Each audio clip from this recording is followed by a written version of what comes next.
Mathematics can be a language of relationships with our relation to all these things that exist in the world around us.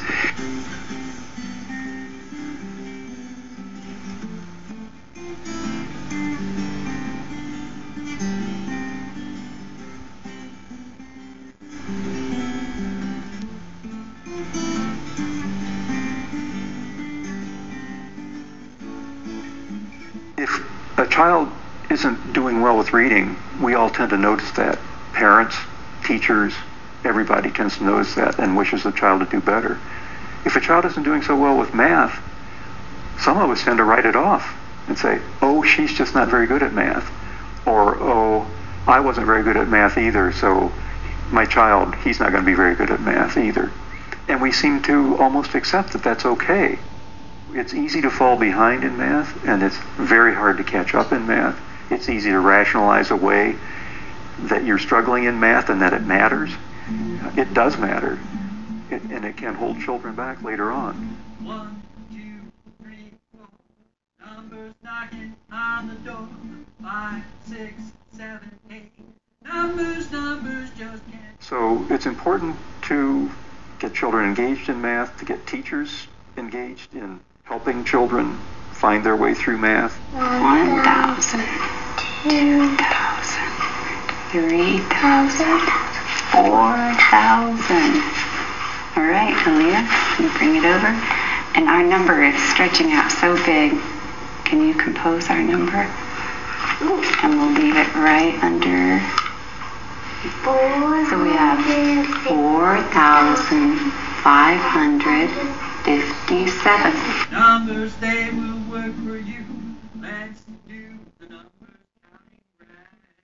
As we leave Circle, the children are invited to choose anything in the classroom. They have freedom to choose anything they want, which includes math. And the math is always on display every day, and it's the same basic materials every day with math. And so they will gravitate towards that or not.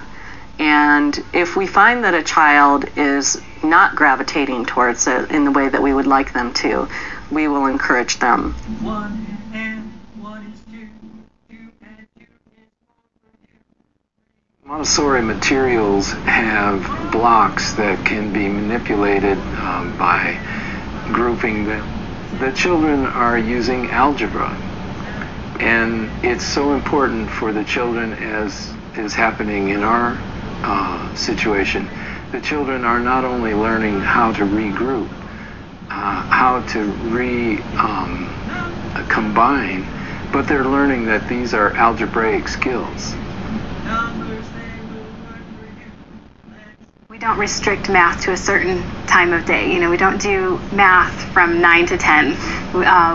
Our work cycle is ideally a 3-hour time block where the children have free choice about the materials that they're using. So children may be doing math right next to someone doing language. So there is constantly math happening in the classroom. And even if a child is not doing an actual math lesson right at the time, there's a lot of proximal learning going on. So, one of the younger children might be sitting next to one of the older children doing addition.